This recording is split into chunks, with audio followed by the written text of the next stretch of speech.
Hi everyone, it's Roger and James here from the What's on Disney Plus podcast. In this week's episode, we're going to be talking all about all of this week's Disney Plus originals, and we got four of them to be talking about.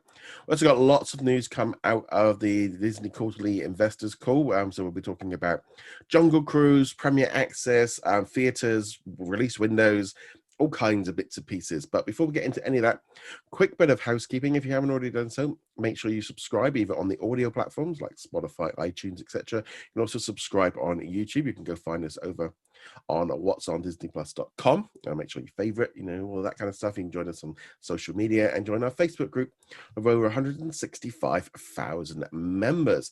You can also help support the podcast and the website as a whole through Patreon or YouTube channel memberships. And if you can come so a member from as little as $2 a month, and you get access to early content a little bit early. You also get to contribute to the live Q&A that I do every Sunday night on YouTube, and also at a certain level you get chat outs and little notes at the end of every video. So let's start off with that. So a big thank you to Amit, Ray, Melissa, My VCR Still Works, Bina, Bad Dog Gamer, Joshua, Adam, Dawn, Martin, Jeremy, and Sarah over on YouTube channel members.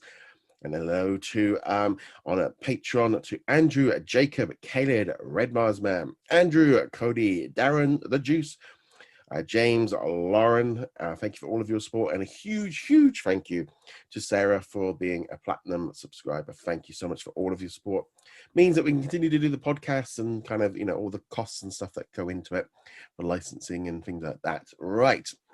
Let's jump into it. So we had the Investors Day, sorry, not the Investors Day, but the Investors Quarterly Results. Now this happens every 3 months, and here is when they announce all the businessy side of things. There's usually an announcement or two just before it to kind of get to the, get everyone excited to make that stock go up. Didn't work this week. It went the opposite way, and there's a reason for that. And the big reason was Disney announced that every time they do one of these, they announce how many subscribers they got. So Disney Plus hit 103.6 million subscribers worldwide. Still great, still an improvement over last time, but the problem was people were expecting much more, like 109, 110. The thing is, we did actually only get an update about the 9th of March for the annual shareholders meeting where they hit 100 million. So the date as of April the 3rd was that they hit 103 million. 0.6. So there was a little bit less than everyone was expecting. That caused a little bit of a caused the stock to kind of drop a little bit, which I find really strange because it was along the lines of there was also lots of news about the theme parks reopening, the cruise lines reopening, the cinemas all coming back, people getting back to some kind of normality, and everyone was like, no, you didn't get as many subscribers. I was a little bit like, okay, but the theme parks are open, Disneyland's open, the cruise lines are going. But no, Disney Plus didn't get as many subscribers, so that was that's what the investment people were looking at. It's still an improvement. I think it was just over 8 million from the previous quarter, but they need to be pulling in at least, I think it's like 10 million a quarter to hit their target of 200 plus million by the end of 2024. So they're putting it down to some issues with Hotstar, where the cricket and stuff all got delayed because of what's going on out there, and things like that. I also feel like it was a great month for content because we had like Falcon and the Winter Soldier and WandaVision, but they need more. They want more. They want more feeding. They're never going to be happy till everyone is subscribed. The more I learn about investing, the less I know. Yeah, It makes no sense. You got yeah, you got Disney over here doing their thing, but they didn't do well enough. But a year ago they did not as good as they were expecting because everything was shutting down a year ago, and people were like, oh, but that Disney Plus is coming along. And it's like, you guys make no sense. yeah. And then we got all that meme stuff going on with like Dogecoin and GameStop, and that makes Yeah. even less sense to me. No, the thing is with there was a number of things that came out of this event. So first off, they announced that Jungle Cruise will also be coming to Premier Access on July the 30th. So that one stars Jeremy. Jeremy. It starts Jeremy. Jeremy. It starts I was trying to say Emily, but I don't know why. Emily Blunt and also The Rock. And so I'm really looking forward to this one. I think that's a good move to put it onto Premier Access to give us the choice, because Black Widow is obviously coming earlier that month. There are still problems. I know, like out in Canada, Matt messaged me last night and said that that they don't even think their cinemas will be reopening in Canada because they've not got enough vaccines. Over here, while cinemas can technically reopen on Monday, there's a lot of pressure right now going on with the new variant, so there's now worries that that's going to cause problems. And there's still stuff floating around, folks. It's still not gone, and there's still going to be bumps in the road. As much as many of us are vaccinated. I know both of us have had both of our vaccines, so there is that chance that we literally were saying just before we start recording, when are we going to go see cinemas? When are we going to go to the cinema next? They did announce that Shang-Chi and the Ten Rings and also Free Guy will be available in theaters only, and it'll be a 45-day window exclusivity. There was another press release that came out just after that with Cineworld that they've agreed to this 45 days with Disney. This is the new window by the looks of it. So it's gone from 90 days before COVID to now it's down to 45 days, and then it can hit other markets. Now, they didn't specifically say Disney Plus. Now, everyone was running away with the idea of it's coming to Disney Plus 45 days later. It's like, no, it could come to digital on demand, digital purchase. So yeah, we haven't got full confirmation. I expect it will be, but I think they want to get back to having that window model. There was quite a bit of talk by Bob about all of this kind of stuff with the future of Premier Access. They are viewing it, and I will quote here, that flexibility is a key component of their distribution strategy, and they have outlined 3 approaches for distributing our films. Releases in theaters with the simultaneous offering via Disney Plus, straight to Disney Plus, and traditional exclusive theater exclusives. So that's their plan, and they've lined out the ones right through now till September. They are really kind of going after the idea of doing Premier Access. The reason why, because as of right now, if you look at like last weekend's box office, it was 85% lower domestically than it was before COVID, and 63% below internationally. So we don't know yet what the markets are doing. So the Premier Access is kind of one of those things. It's a temporary fix, but box office isn't back to normal. As much as everyone wants to do it, they're still looking at those numbers and going, these are way short of, because it's that ultimate thing, isn't it, right now? If we've not seen our friends and family for ages, do we want to sit them with them safe, or do we want to go to the cinema? And I think most people are like, if they go out once a day and do something, they don't necessarily want to go to, one thing a day or one thing a weekend is enough, because we've got so used to doing nothing. So, yeah. I enjoy doing nothing, gotta admit. Yeah, and I think even in the states where they're kind of lifting the mask mandates at this point, a lot of states are dropping them or going to less restrictive features. I think people have other priorities before going to the movies, but I do think we will at some point see a flood of people going, well, the theater is a sign of normalcy. Going to the theater to see the Disney movie, the Pixar movie, heck, even the DreamWorks movie or the Touchstone Pictures, it's part of returning to normal, but it's just not the beginning part of normal, because people they just want to be outside right now. Honestly. Yeah, I mean, at the minute, Free Guy is the next movie, which is only theaters only, and that's in August. This is a movie I'm really interested in anyway. First off, Ryan Reynolds, that's me sold. Second, it's a video game themed movie, and they're normally pretty bad, but this one looks a lot of fun. So that one's in theaters in August. Now there is that kind of thing of, depends what's happening by then. It might be that case of going. But a lot of talk about, could they move that onto Disney Plus Premier Access? Free Guy is a problem because it's a 20th Century Studios movie.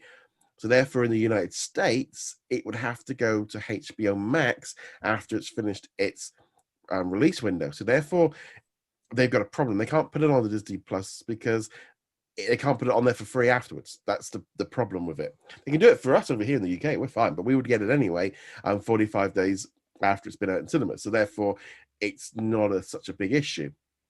But yeah, so they can't do that with Free Guy. And I feel Free Guy might be the kind of, we're going to take a pot shot. That's the movie that's going to, that's the one that's going to be if that one fails, Shang-Chi will be shifted to Premier Access.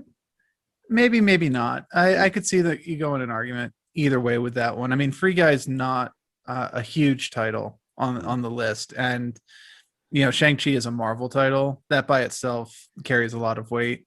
Mm. And now I say that I am also looking forward to Free Guy. It looks like stupid fun, which Ryan Reynolds has been very good at for the last several years. Several, I'll see. For which one? His whole career. I mean, did he have a career before Deadpool? I Yeah, know. Van Wilder. There was some really great comedies. Yeah, but yeah, no, I'm joking. yeah, No, he yeah. did have some very good movies. It's just Deadpool changed the trajectory of his career. Green Lantern. Come on. I don't know what movie you're talking about. I seem to remember Deadpool 2 changing the timeline, Yeah. and there's no more Green Lantern or Wolverine Origins. All right. Oh yeah, that's it. But yeah, so that's pretty good. So there's a lot going on there with all of this one. They also announced during the event as well that Star was deemed a good success. The launch of Star. Obviously with the price rise, people seem to accept it. They've not seen any real bad feedback to that one. But more importantly, they did state that the churn rate has got reduced. So the amount of people that were unsubscribing to Disney Plus had reduced when Star came along, which is not a huge surprise. We've been saying this is what would happen. It's also kind of ties in as well. I mean, we did get 2 big Marvel series in that quarter. So since Star launch, we've had 2 big series. So the thing of where people might go, oh, I'll unsubscribe and resubscribe. I mean, people might have done that in May.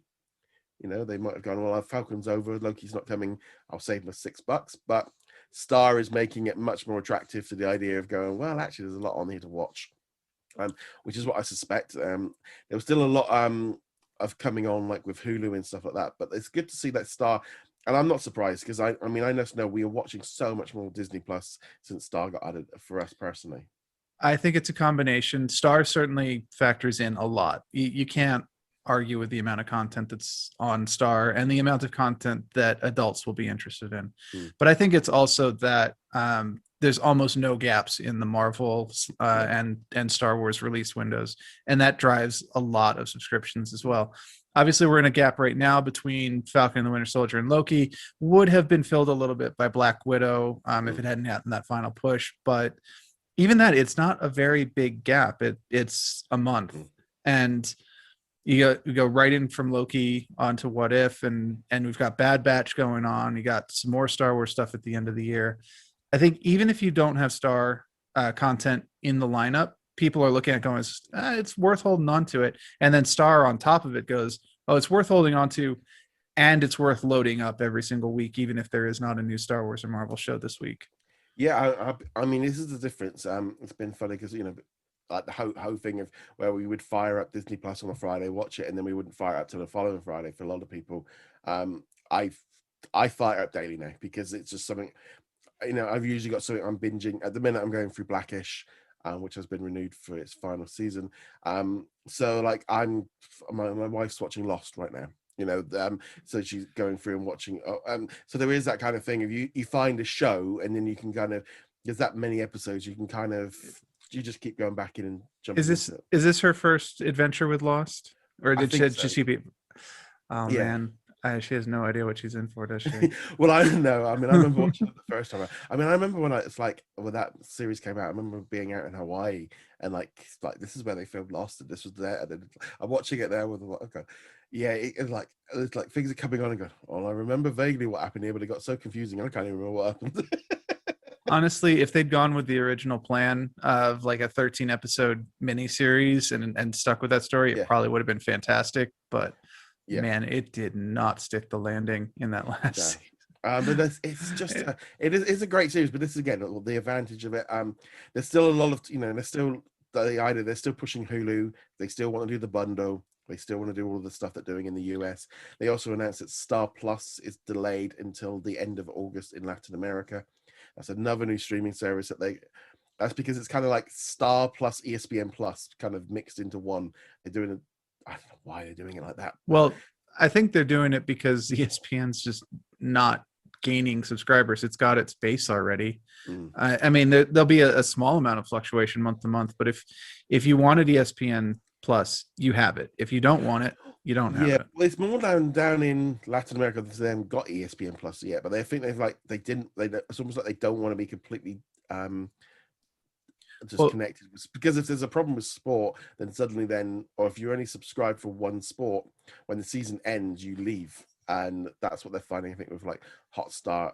So they're obviously doing it makes no sense to me of why they didn't just, why Latin America just didn't get Star the same way as every other country did, do ESPN Plus and kind of boost those numbers. But they've picked them up, they've delayed it, they blamed like the delay in the sports and stuff. But there is also a legal issue going on right now with the name, so that could be, but they're still promoting it, so it doesn't look like it's completely stopped. yeah, and the sports are huge, especially soccer / football. It's going to be huge in Latin America, of course, but uh, it does seem like Disney wants to move towards, a single app. I think they Yeah. discovered, especially in America, having Disney Plus, Hulu, ESPN Plus, even if you've got them all in a package deal, it's just a pain shuffling between different apps and making sure you're all logged into the right ones. And your phone's got 3 apps, your PlayStation's got 3 apps, and get it into one. It's easier. I still believe that ESPN Plus kind of can exist on its own merit, because it feels like sport is a very different kind of content. So I do get that. So saying that, they just dropped like 10 ESPN documentaries onto Disney Plus in the UK yesterday. So that we get, I understand the separate. I don't think Hulu's going to be doing anything until they can get sorted out with Comcast. Well, What they're doing there. That's the obvious block with Hulu, but I Yeah. in a couple of years we'll probably be talking about that merger at some point. Well, it'll either be a merger, or I think the alternative is they can slide Disney Plus into Hulu. That'll be the way of doing it that way around, and kind of having that as the Hulu is the live TV with everything built into one. I don't know. They're going to do something with it, but they can't do it until Comcast is out the way. Just keep the ads out of the Disney Plus shows. Well, the thing is, I mean, everybody's doing this like tiered approach. We've seen it with HBO Max. Are doing it soon, where you can get ads. That I think the trouble is like Peacock, Amazon, Netflix, and HBO and Paramount are doing the one app with everything in, and Disney have kind of gone with this like mixed hybrid mode, and it's a very tricky situation for them to work out, because I think people don't like having free subscriptions. They want to have one. So Disney are going to have to see what's going on with the other platforms and make a change accordingly. But it's very tricky as well, because this whole thing, as someone that's in a country, it's hard to sit there and kind of go, we're talking about all these shows and all these bits and pieces, and it's like, and I feel like the US has had its it's still got its hand behind its back, and I'm like, Disney Plus is so much better now for me. And then I guess, it's like, I'm writing all these stories about all these shows, like yesterday, ABC announced 4 new shows, and it's like, these are all going to be Disney Plus originals or Star originals over here. This is, the Wonder Years, all these kind of shows, and it's like, suddenly you're getting this mass array of like new shows to be watching, and we've got Rebel, we've got Genius coming up, we've got Love Victor coming, we've got all these extra shows coming to Disney Plus, and it just makes it a better app.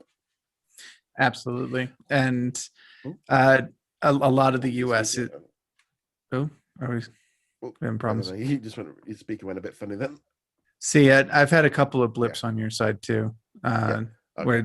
So hopefully it's not a problem, but it's fine. But it's definitely a strange thing with the whole situation, and I'm not expecting anything different to be announced. If they're going to announce a big thing, it'll be at an Investors Day or something, or a D23. They're not going to be doing anything at the investors calls. It's just always important to note that the investors calls are to try and get shareholders money, and that's the key thing. It's about getting them money, about getting the stock price up and keeping the money people happy. It's not usually where they announced, they don't announce a lot of bits and pieces. The only thing that was very interesting that came out of this meeting, suddenly there's a lot more attention on Bob Chapek, and a lot more people are getting worried now of like there's a story from Variety of problems within Disney, of the structure and people not knowing, and they're putting finance guys in charge of studios, and people are kind of getting a little bit like worried of like Bob Chapek's style, because he's notoriously he goes with the budget, he goes with the spreadsheet, he's a numbers driven guy.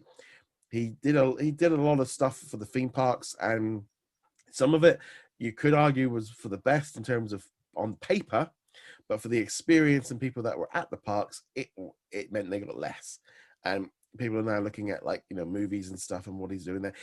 Right now, I still believe he's probably the right person to be running Disney through a pandemic financially, but he's not probably the best with the creative side like Bob Iger is. I don't think he's got that kind of vision in him. Yeah, it's the eternal struggle between Disney, the company that's got to appease shareholders and make money, not just on paper, but actually like show profits quarter to quarter, and the creative side of the company, the side that builds the parks and gives us the Imagineers and well, used to give us video games, but movies and Disney Plus. And it does seem like there's kind of a swing more towards the financial side at the moment. Obviously, COVID had an impact on that, where now Disney has to kind of recover from a really bad year, and so they're going to be looking at ways to improve things financially. And normally, when you're looking at ways to improve things financially, the creative side kind of gets stifled a bit.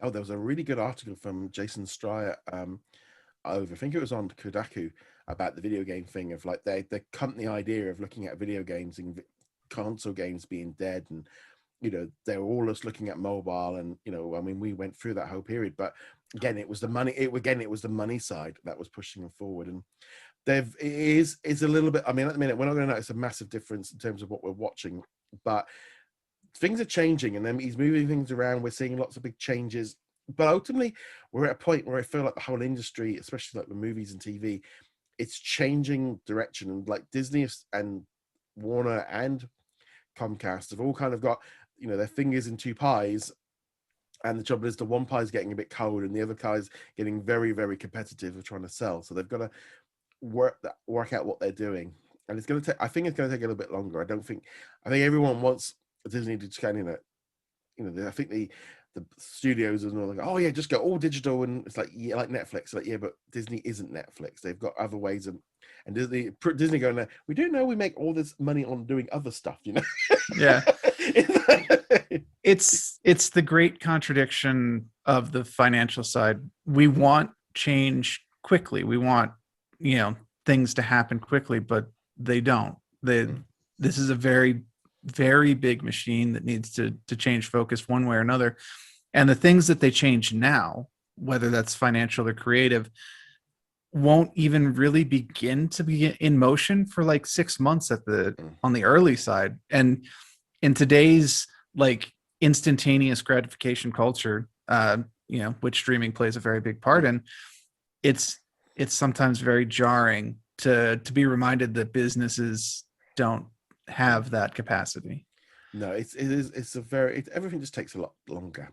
But yeah, so there's a lot of stuff that came out of that investors call. I kind of came away with it going, oh, there's a few good things, there's a few little nuggets there, but generally it was just more of the same. I've just like keep going. They did announce they're going to be launching in Thailand on June the 30th. They're also going to be launching Disney Plus Hotstar on June the 1st in Malaysia. They didn't specifically say if Thailand is getting a Hotstar version. I would expect so, because apparently, that's a big thing out there. There was a lot of expectations of them announcing more launches in other regions, and they haven't. We still got most of Eastern Europe to go. We've still got Korea, loads more countries in Asia, and then they've got the whole of Africa to go. So there's a whole load of stuff going on, but there was an expectation, and I'm going to be honest, there is that kind of thing. I can see what the problem is. Trying to get them to get all the infrastructure over this winter has probably been a lot harder. They I know everyone's like, it's like, but if they haven't been able to get to the country, get their people to the countries and have the meetings and get the infrastructure built, and I mean, I think probably they're going to be using the Amazon thing, but there's probably some extra stuff and deals and contracts that they're having to work out that I suspect COVID has slowed them down. Also, more importantly, maybe they've just been looking at how Hotstar and Star are going and like trying to reevaluate what they're doing. Yeah, there's a lot of factors that we don't even know about. No. That, a lot of closed board meeting kind of things. And they've got a lot of countries to deal with as well. Like you said, there's some major countries like Korea that have not gotten this yet. A lot of European countries that have not gotten this yet. And The list will get shorter over time, but it does take time, unfortunately. Yes. Right, now shifting gears, let's now talk now about there was an announcement of a new documentary movie called Wolfgang, which is set for June the 25th. It's going to be a documentary film about the chef who's got a number of awards. He's got over 100 plus restaurants. I'm going to be honest, so this one feels like this one was announced a long time ago, and I can tell instantly now this is not the prime Disney Plus audience is looking at this documentary going, this is what I want to watch. There's a lot older people might enjoy it, people that are interested in cooking.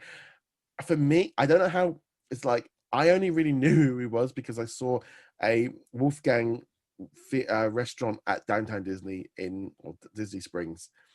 I had never heard of him before. He's not on British television, so there's that kind of thing of I don't know if he's done some stuff.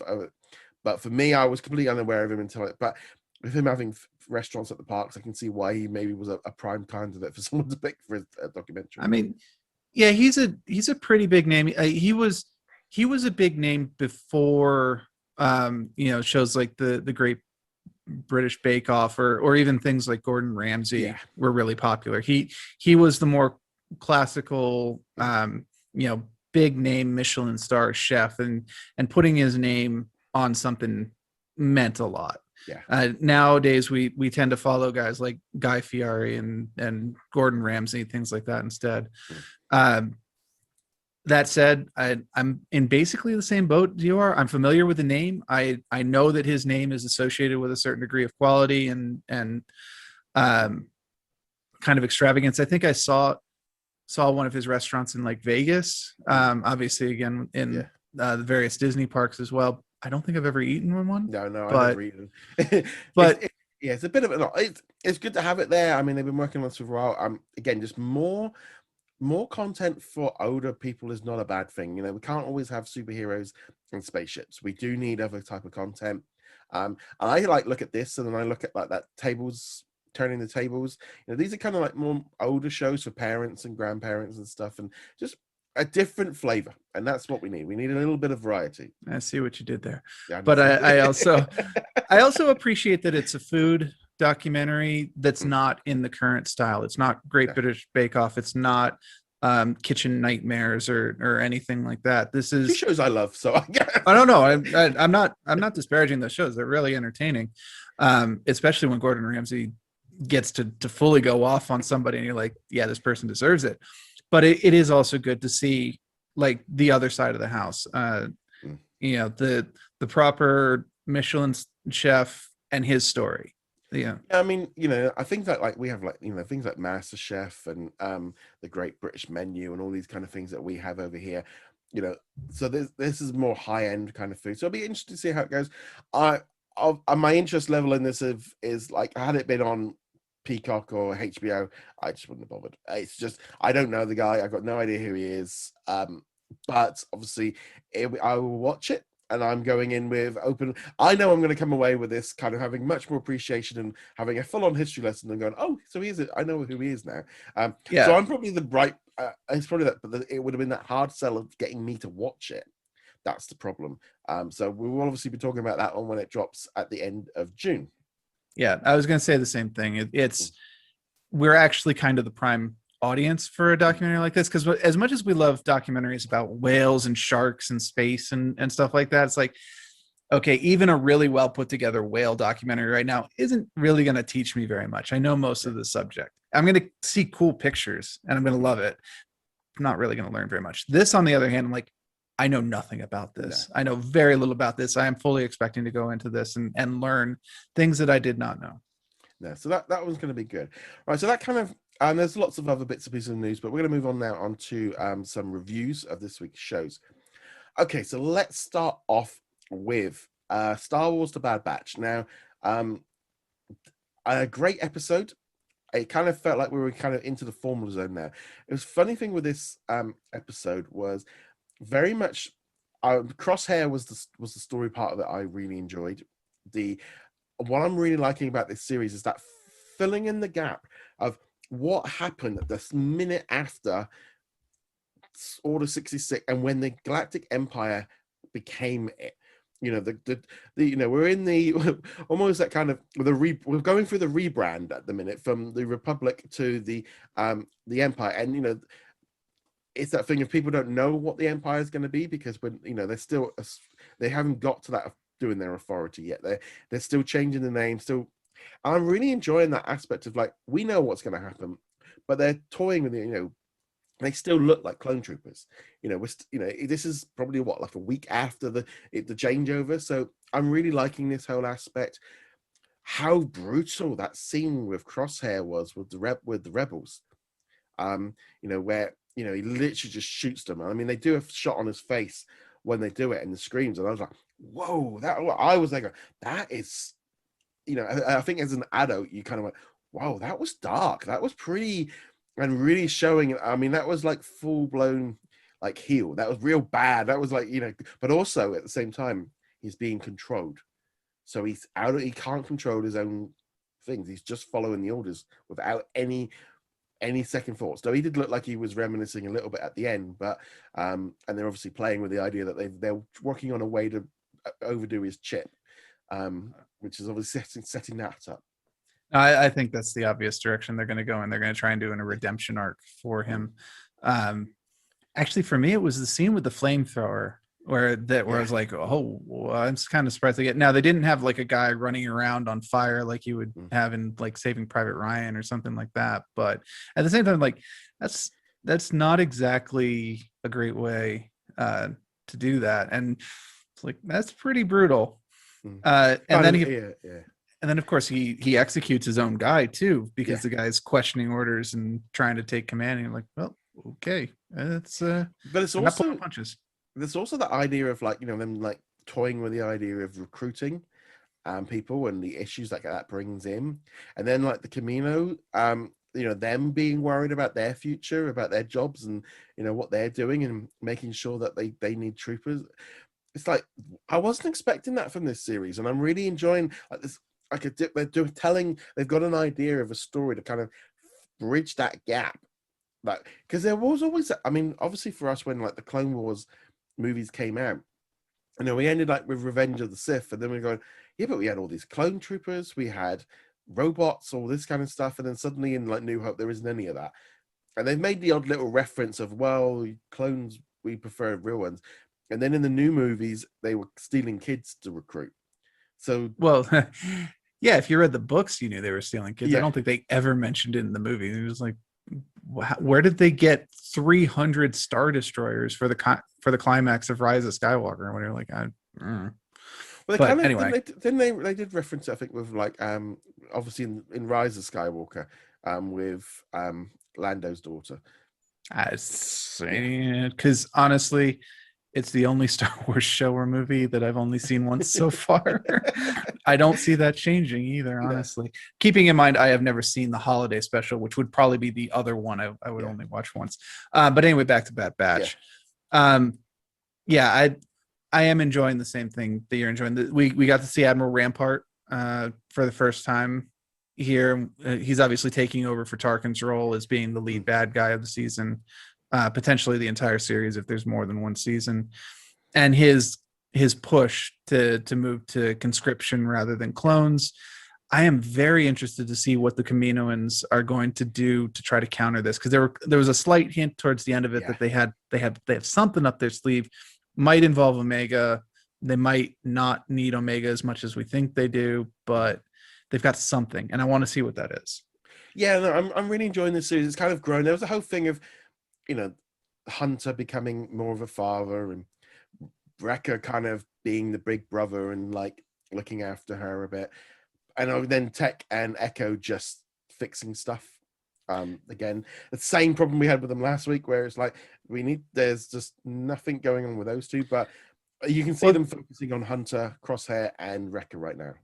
Yeah, it does seem like they're setting up a conflict between Tech and Echo, though, where Echo's getting annoyed at Tech for being like, oh yeah, I did a scan, the ship is fine. It's like, well, we just dropped out of hyperspace, so obviously not everything is fine. And there's a conflict between the way that they're doing things, because Tech, as smart as he is, seems to be kind of a little, a little lax in what he's doing, and Echo's not particularly happy about that.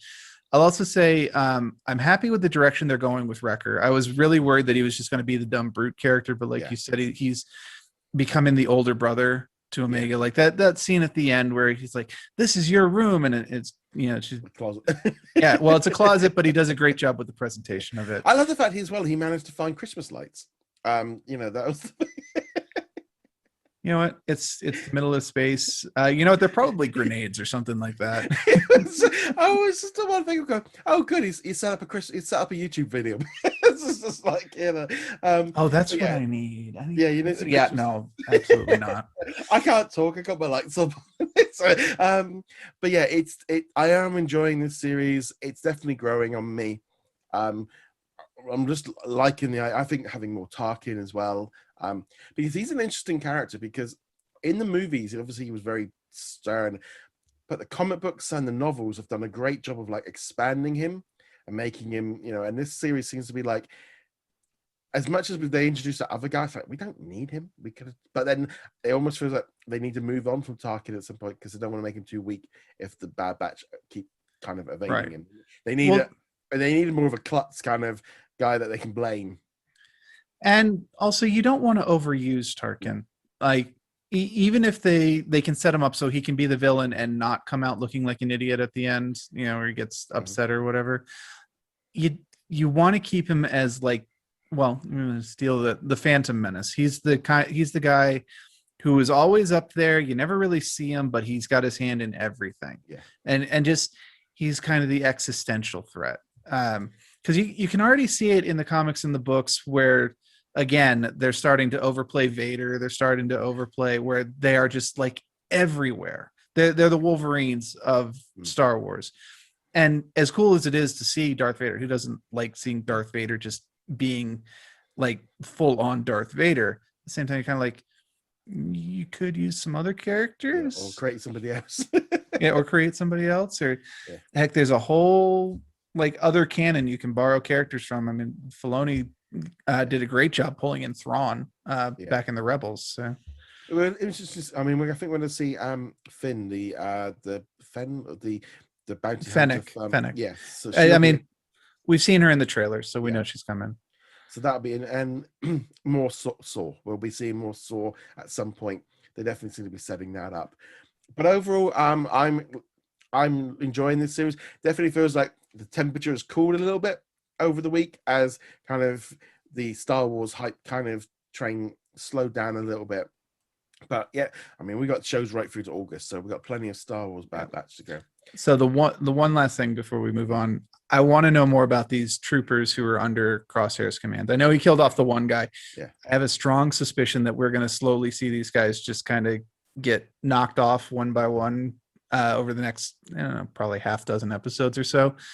But I still would hope that they will have a little bit of a personality. So when they get knocked off, there's at least a little bit of either satisfaction or an emotional response of some sort. It's going to be interesting but at the same time, they have to succeed because we know that they do get rid of the clones. So they have to be at least do something. But let us know what you thought of the Bad Batch episode 3 in the comments below. Okay, let's now move on to we'll do Mighty Ducks: The Game Changers next. So this was episode 8. Another a fun episode. This one was, I think, one of my favorite episodes we've seen for a while, where suddenly we're getting into the thing of Alex the mum is now becoming a full-blown pushy parent because she's got the taste of winning and is letting it go to her head and takes it out on the kids and starts getting very pushy. And she's like, I'm just here for, I'm just here, with my, my mug and just kind of going, I'm just drinking that, and I'm just like, yeah, she's got full on. And I really I wasn't expecting this. I wasn't expecting that aspect. And it was like, this is a fun story to go into maybe the finale of she needs to be told rather than the kids. I like that quite a bit too, where they're showing the addictiveness of winning, and you can see where these other parents are like, yeah, no, this is good, right? You're enjoying this. You're getting that little high going. I also appreciated that they didn't resolve it at the end of the No. episode, that it's going to be the plot going into episode 9, because so far this has been a very monster of the week kind of series with a couple of cliffhangers here and there, but having this continuing to be a plot where it wasn't just conveniently resolved at the end of this episode is a good step for this show. Yeah, no, I thought it was a solid episode. Kind of had like Bombay as well, kind of going, they've kind of cooled off the romance a little bit. I mean, they haven't done anything for like a few episodes now, but there was a little bit of conflict there because obviously he wants to get was it Logan? Is it Logan? I think it was Logan. Yeah. The supermodel. Yeah. So I mean there was a kind of thing of him being reliant on a trick, which makes sense because he hasn't really had chance. And him being taught to skate. And this is where my problem comes in with this series of we're going to skate and we're gonna and you still have a guy on your team that can't skate. This doesn't make any sense. Like a comment, like we're running before we can skate, or we can. It's just It's just this kind of thing of like we can't. These two things are way too apart. They needed to be much more, and obviously like she doesn't want to put him in because and them all then kind of tricking her into putting him on the things. And I like the fact that Nick kind of and Logan had a little bit of a friendship thing growing as well between them because. Nick's just following Evan around like a lost puppy, so it'd be good to give him another friend. I was really worried when they started that plot at the beginning of this episode where Nick was jealous of Logan and his, he was riding the high of scoring his first goal and then Logan stealing his thunder. And I'm glad they're just like, I don't know. Nick had realized, no, it's good for the team. Let's support him. And that was the end of that. And that was perfectly fine. But this goes back to the goalie that I was talking about. I think it was last week, where it's like, well, he can't even get into the butterfly, which means he can't get onto the ice, which means like the entire bottom of the net is just wide open for anybody who wants to take a shot at it. And then all of a sudden at the end of the episode, it's like, oh wait, I can do a butterfly and I am an unstoppable wall now. And we have this again with Logan where it's like, I can't skate. Oh, but now I can do the Michigan goal. Incident. That's what that's called. This is the first time I've actually seen them use a real trick that is used in real hockey. Granted, not at the NHL level very often, but it's like, oh, he did a mission goal. That's really cool. But literally a couple hours ago, he was falling on his butt every time he stepped on the ice. It's the character trajectories are weird. Yeah, they're all over. I did like as well with Coop as well with the whole thing with his socks. And like them all, and it was gross. He had it in his helmet, and like all the girls. And I just like the fact that there's a little bit of fun going on, a little bit of interaction. We need a bit more of that. It kind of to have that team dynamic a little bit more. It might sound weird, but I almost feel like this series, each episode needed that. I think with like Big Shot, and we'll talk about all that later on. The extra 10 minutes seems to totally change how quickly the pace of these episodes, because everything is being, I mean, I don't know if it's because they're going for a slightly younger audience and they kind of want to hit the points a little bit faster and a little bit quicker for younger people, but sometimes I feel like, oh, we could have done we could have stretched that a little bit, or, we could explore that a little bit more. And I feel that's the one thing I keep coming away from Mighty Ducks going, it's like you're trying to do so much and you've got so much time. Why does it feel rushed when you've just we said at the beginning, oh, they've got time to stretch out and do everything. And like then halfway through the season, go, why are you rushing everything? You've got the time. Well, it's not even that. It's like, why are you rushing this and not handling this basic plot progression over here of getting the kids like how to skate? That should have been episode 3 at the latest. And we still don't even know the names of half these kids. I know they've introduced them, but like Logan, podcast kid, main kid's pseudo girlfriend, goalie. That's what I've got. I don't have names for these characters. Yeah, I mean, I'll be honest, I'm only at that point because I'm reading like the press statement when I'm doing it reviews and stuff. So I'm kind of in the but on generally, you wouldn't know.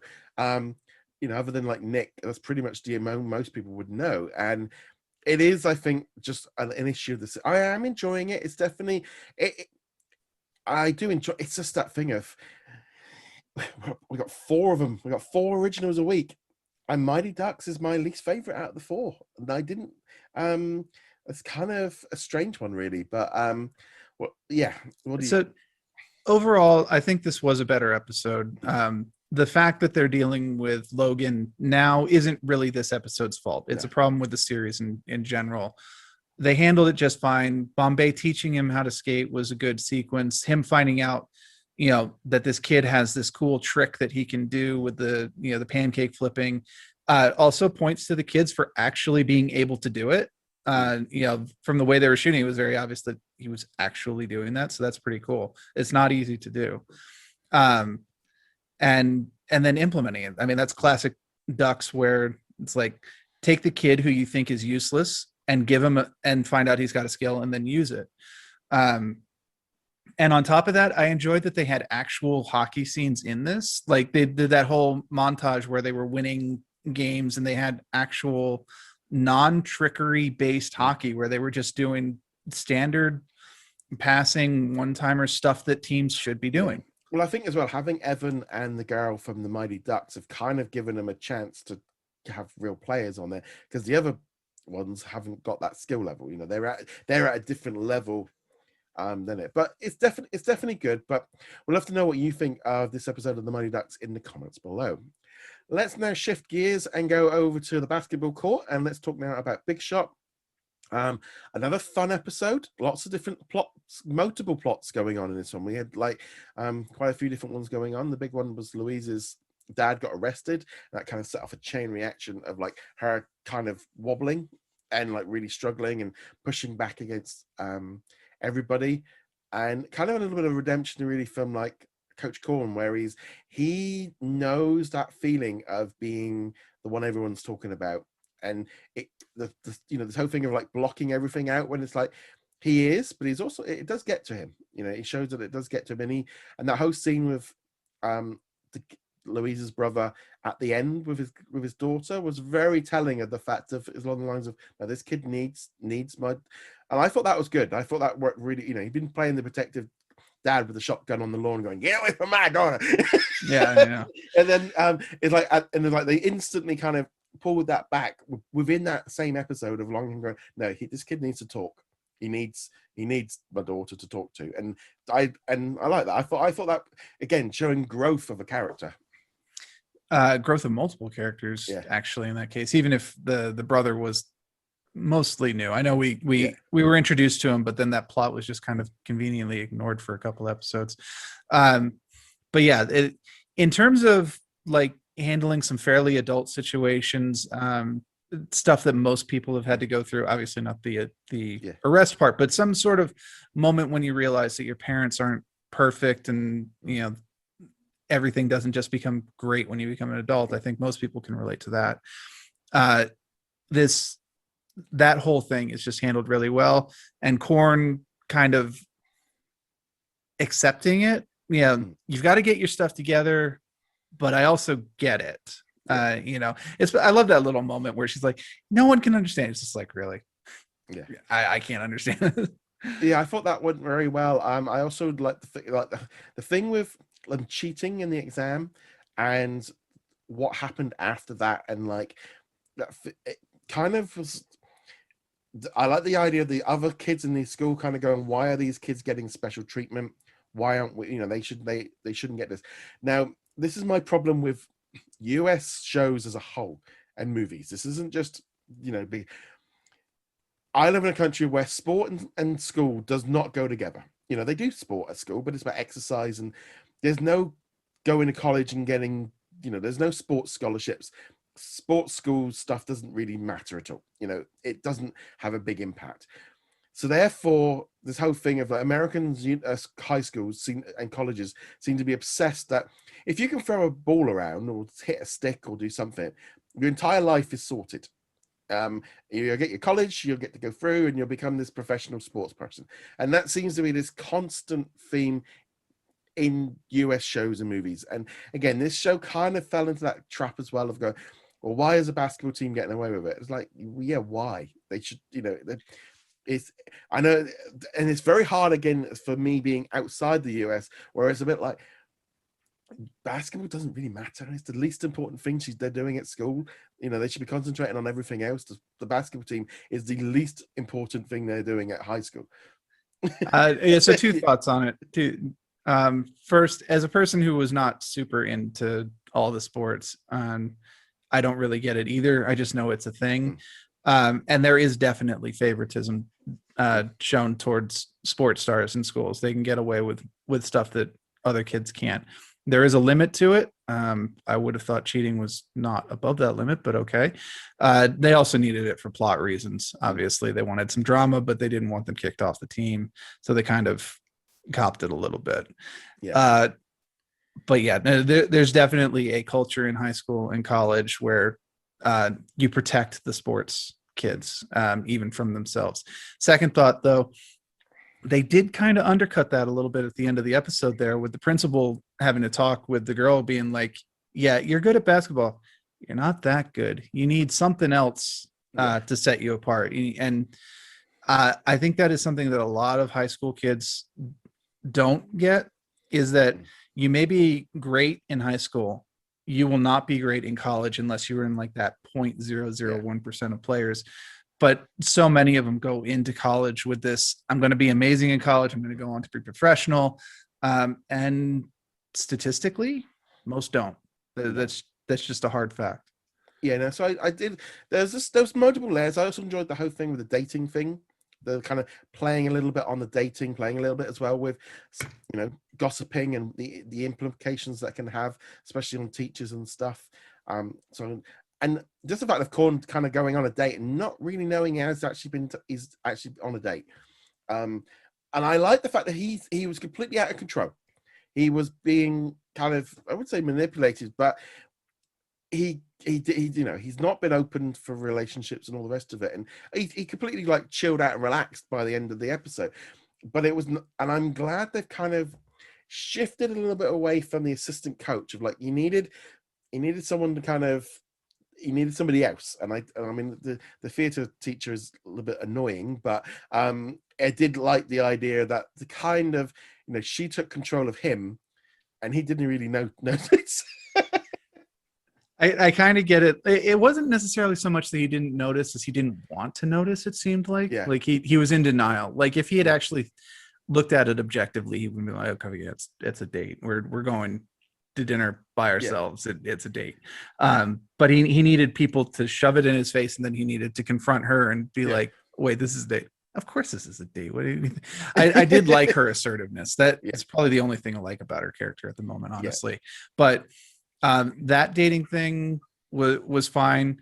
And then of course we already talked about his daughter with the other young man, and him initially being like, well, typical dad, of course. Like, who are you? What are you doing with my daughter? Why are you in the house alone with my daughter? Why are you hiding in the closet? Which was definitely like why are you doing this, you moron? But they're teenagers, whatever. But I did want to pivot over to talk about the faculty here a little bit, because this is my biggest gripe with the series right now is the faculty. With the exception of the assistant coach and the principal, we've got stuffy English lady with the atrocious accent. You can go back oh my god, you can go back a couple episodes and we ranted about that for a while. You've got the guidance counselor / therapist who obviously has a huge chip on his shoulder and is completely unprofessional, although we did see him actually be good at his job in this episode, so I'll give him that. And now we've got theater lady who is like every theater teacher trope put into a single body in the most annoying way possible. Like that whole sequence with her talking with Emma and her boyfriend or potential boyfriend. I was just like, this is horrible. This person, on the one hand, you're kind of like, okay, if you're the theater teacher in high school, there's probably a certain amount of like, chip on your shoulder, grudge, like I'm destined for better things than this. But on the other hand, they played it way too hard.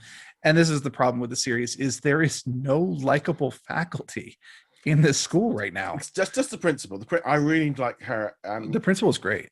And also, like, she seems to be like developing each week. Her character's getting, she is looking at kids, and because sometimes you feel like with principals and stuff that they actually don't know any of the kids in the school. The only ones that they know are the ones that keep getting sent to their office, kind of thing. I mean, there is a certain amount of that too, where the one kid was like, "Oh, it's actually kind of nice being in the office when you're not yelling at me." It's like, well, yeah, stop getting yelled at. Like, that's no point. So it is again a good solid episode. I'm really enjoying it. And we're at the halfway point in the series, and I don't know where we're going, but it feels like it doesn't need to have like an overstoring arc. I know they're obviously heading towards D2 or whatever it is that they're after. But yeah, I'm really enjoying this series. It's just it feels very different to the other shows that we're watching, and I'm kind of digging that. So, like the D2 thing, I'm not going to dwell on this much. It doesn't feel like it's as important a point as, say, like the Ducks beating, or sorry, the no Don't Bothers beating the Ducks in Mighty Ducks, where that feels like where we're going. Obviously, this feels like it's more of just a kind of we're pushing the plot in this direction, but the important stuff is actually what's going on off the court. In fact, other than like a brief little bit, there was almost no basketball in this episode at all. It's fine with me. I don't mind. I don't mind sports bit not being in there. But a really good show, and I cannot stress this enough. If you haven't checked out Big Shot yet, give it a go. Don't write off. I think it definitely feels like it's the lesser known of all the originals, and people maybe aren't, there's too much emphasis on the basketball rather than the drama side of things, and I'm enjoying it. I definitely consider it much higher than the Mighty Ducks, but also just as a whole, it's just an enjoyable show, and I'm enjoying that. A different flavor. Again, we're having some different flavors going on, and this one feels different to the other shows. And I would also say, I suspect that some people wrote it off as like a star vehicle for John Stamos, and kind of like, oh, it's just John being pretty and handsome and stuff on it. He's actually, I mean, he is the main character, but there's a lot of focus on the kids as well.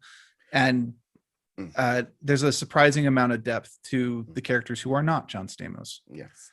So let us know what you think of this episode of The Big Shot in the comments below. Okay, let's now move on to the final of the Disney Plus originals. 4 different drama series in an episode. I would be hard pressed to call this a drama.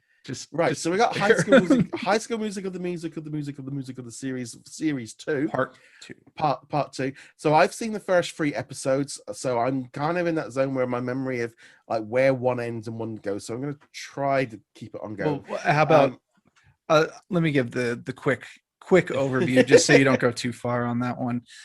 This is pretty much exactly what you expect it to be. The kids are expecting to find out what the musical of the season will be, and they're all like, well, it's obviously going to be High School the Musical number 2.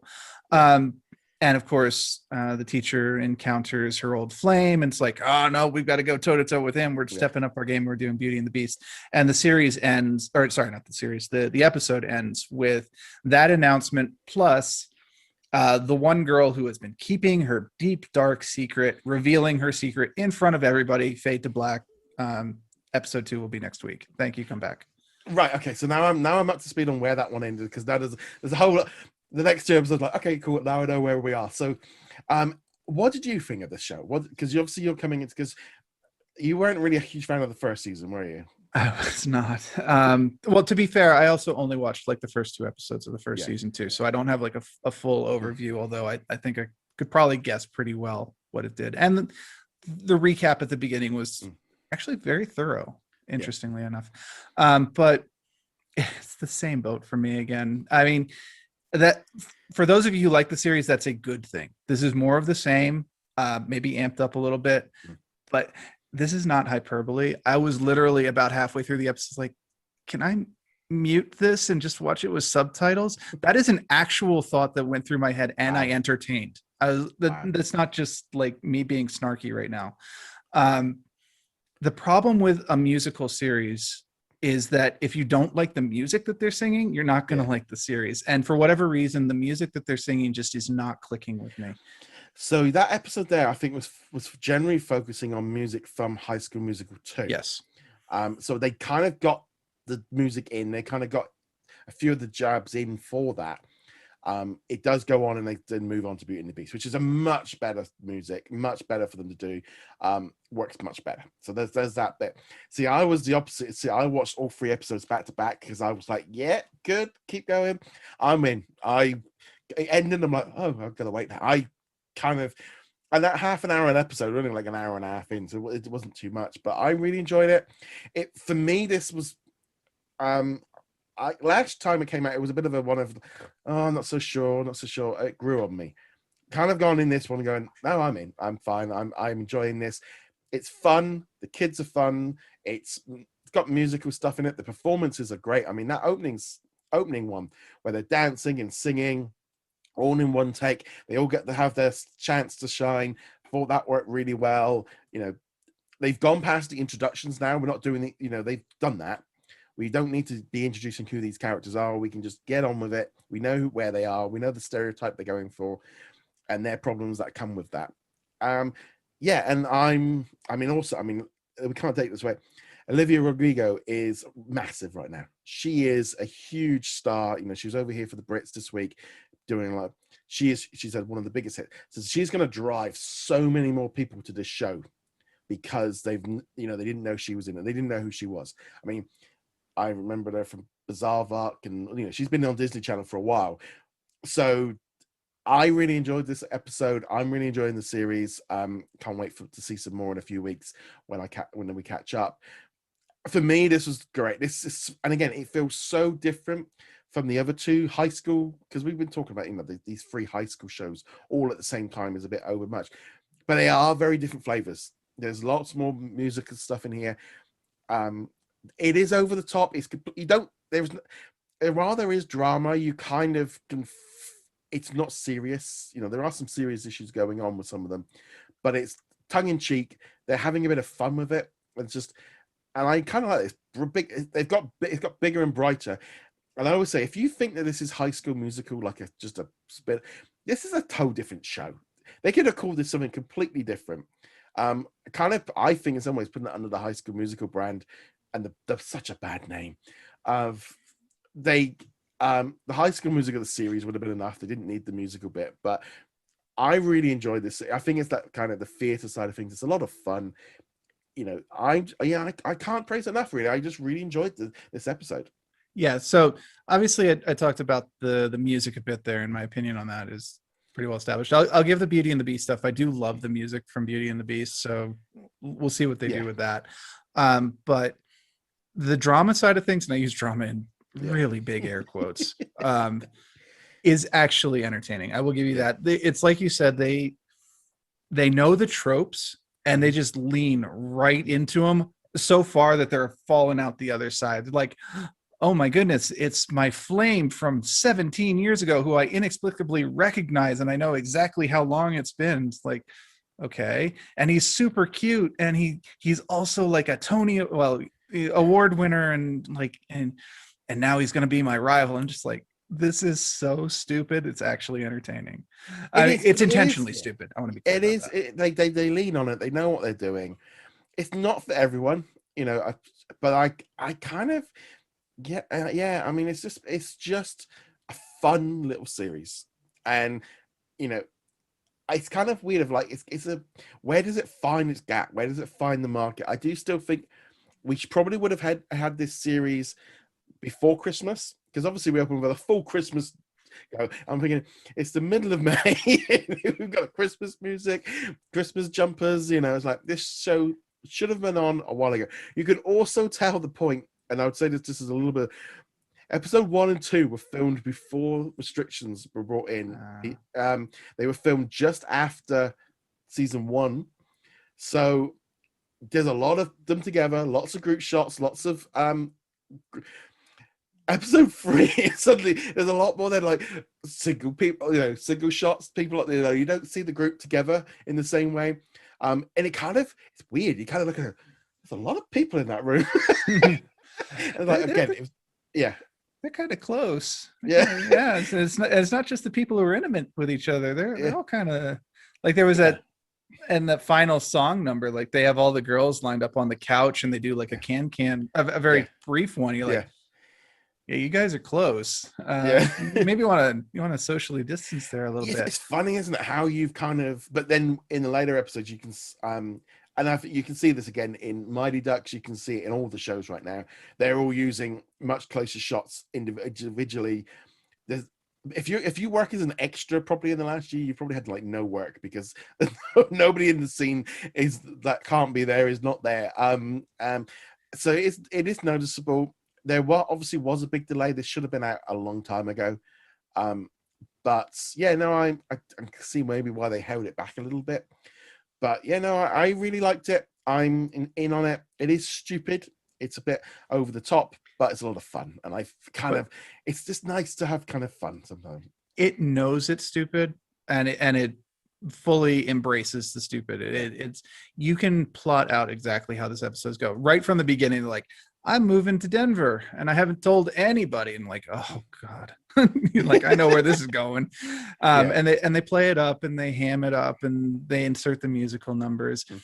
I mean, honestly, our review is mostly meaningless anyway. If you liked season one, you're gonna like season two. If you did not Yeah. like season one, you're not gonna like season two. You Yeah. know what you're getting.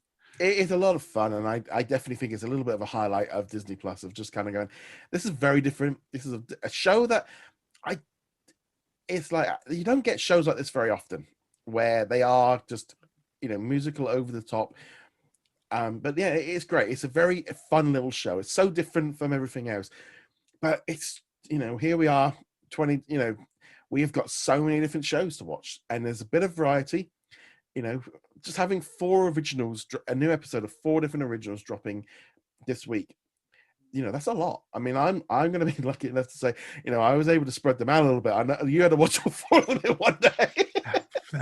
I will admit that was a bit rough, actually, especially since it's been a super busy week for me, and so I was kind of like, do I even have enough time to watch all these? Well, yeah. I mean, luckily, I watched Bad Batch like straight off.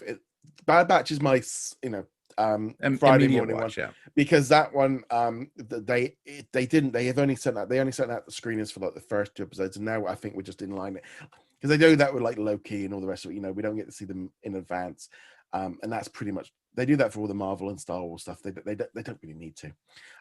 So that one was definitely something to watch, but.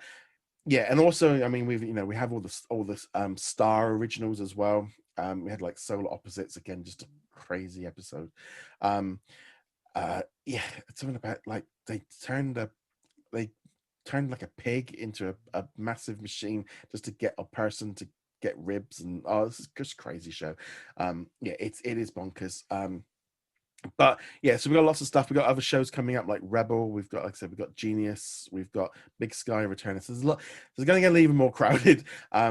But yeah, lots of stuff. But let us know in the comments below what you enjoyed the most on Disney Plus this weekend. Love to hear your thoughts. Remember, you can hit that subscribe button on. You can also find us on YouTube. You can also find us on Twitter, Facebook, and in our Facebook group, and become a Patreon or YouTube channel member to help support the podcast and the website. And on that note, guys, thank you very much for watching this. We'll see you guys soon. Laters.